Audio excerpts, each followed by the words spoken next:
ఎన్టీఆర్ 28వ వర్ధంతి మరియు ఏఎన్9 శత జయంతి కార్యక్రమాలను పురస్కరించుకుని లోక్ నాయక్ ఫౌండేషన్ ఆధ్వర్యంలో వివిధ రంగాల్లో విశేష సేవలు చేసిన పలువురు ప్రముఖులకు జీవన సాఫల్య అవార్డులను ప్రదానం చేస్తామని లోక్ నాయక్ ఫౌండేషన్ అధ్యక్షులు రాజ్యసభ మాజీ సభ్యులు డాక్టర్ యార్లగడ్డ లక్ష్మీ ప్రసాద్ తెలిపారు.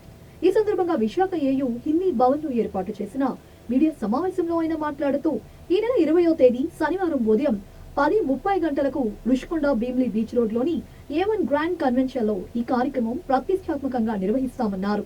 ఈ కార్యక్రమానికి ముఖ్య అతిథిగా పద్మభూషణ్ పురస్కార గ్రహీత cine hero megastar doctor Konidela Chiranjeevi, సభ అధ్యక్షులుగా ఆంధ్రప్రదేశ్ హైకోర్టు సీనియర్ న్యాయమూర్తి జస్టిస్ ఆకుల శేషసాయి, గౌరవ అతిథులుగా పద్మభూషణ్ కె పద్మనాభయ్య, విజ్ఞాన విద్యా సంస్థల వ్యవస్థాపకులు డాక్టర్ లావు రత్తయ్య, ఏపీ మాజీ మంత్రి, విశాఖ ఉత్తర నియోజకవర్గం ఎమ్మెల్యే గంటా శ్రీనివాసరావు హాజరవుతున్నారన్నారు.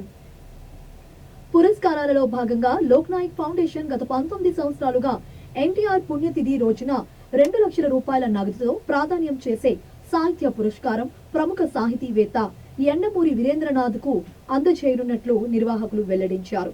ఇక ప్రతి ఏటా ఇచ్చే జీవిత సాఫల్య పురస్కారాలు ఈ సంవత్సరానికి గాను బెంగళూరు తెలుగు సమైక్య అధ్యక్షులు రాధాకృష్ణంరాజు, ప్రఖ్యాత మనోవైద్యులు డాక్టర్ ఇండ్ల రామసుబ్బారెడ్డి, అంతర్జాతీయ పర్యటన శాఖ నిపుణులు కవి విల్సన్ సుధాకర్లకు ప్రదానం చేస్తామన్నారు.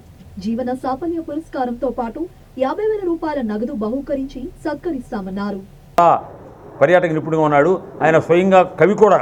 అందుచేత వీళ్ళ ముగ్గురికి 50,000 చొప్పున జీవన సాఫల్య పురస్కారాలు, ప్లస్ ఎండమూరి వీరేంద్రనాథ్ గారికి 2 లక్షల రూపాయల సాహిత్య పురస్కారం జరుగుతుంది.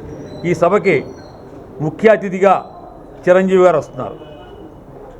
అధ్యక్షులుగా ఆకుల శేషసాయి గారు, హైకోర్టులో ఉన్నటువంటి చాలా సీనియర్ న్యాయమూర్తులు ఆయన. తర్వాత విజ్ఞాన్ సంస్థల నుంచి లావు కృష్ణదేవరాయలు, రత్తయ్య గారు రావాల్సింది. రత్తయ్య గారు చైనా పర్యటన వాళ్ళ అబ్బాయి లావు కృష్ణదేవరాయలు నరసరావుపేట ఎంపీ ఆయన వస్తున్నారు.